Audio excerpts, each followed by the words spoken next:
साथीहरु आजको भिडियोमा हामी कुरा गर्ने छौं माइक्रोमैक्स को तर्फबाट आउनेवाला एउटा नयाँ स्मार्टफोन जुन त्यो हो माइक्रोमैक्स इन 2B।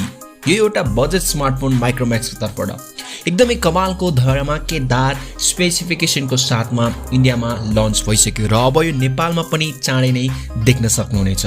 अनि भन्ने छु कि के कस्तो स्पेसिफिकेसन कुन नयाँ फिचर र ओभरअल कस्तो हुनेवाला छ यो स्मार्टफोन। अब कुरा गरौँ माइक्रोमैक्स इन 2B को बारेमा भने यो माइक्रोमैक्स इन 1B को नै सक्सेसर हुनेवाला छ जुन लास्ट इयर लन्च भएको थियो।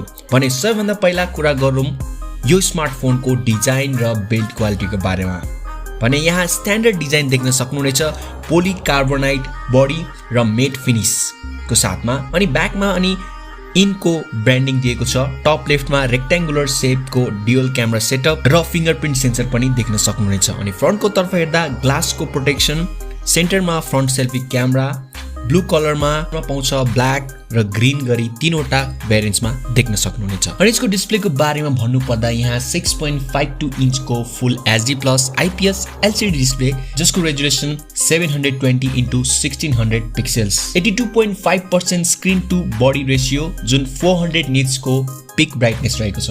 प्रोसेसरको यदि कुरा गर्दा यहाँ Unisoc को T610 को पावरफुल चिपसेट युज गरिरहेको छ जुन 12 नैनोमिटरमा बनेको चिपसेट हो।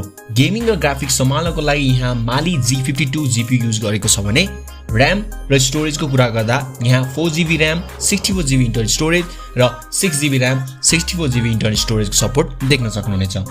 क्यामेराको कुरा गर्दा यहाँ ड्युअल क्यामेरा सेटअप जहाँ मेन क्यामेरा लेन्स 13 मेगापिक्सल र 2 मेगापिक्सलको डेप्थ सेन्सर देख्न सक्नुहुनेछ। अनि फ्रन्टको तर्फ हेर्दा 5 मेगापिक्सलको फ्रन्ट सेल्फी क्यामेरा त्यो पनि टियरड्रप नचको साथमा।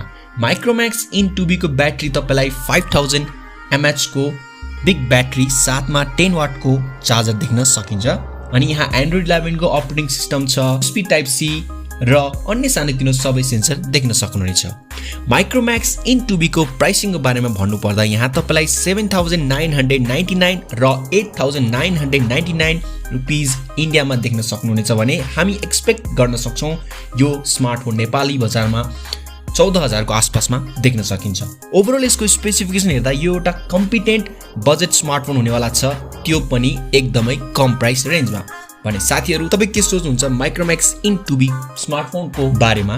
तपाई मलाई तल कमेन्ट सेक्सनमा जरुर भन्न सक्नुहुनेछ र यस्तै नयाँ इन्ट्रेस्टिङ भिडियोका लागि कीप वाचिङ।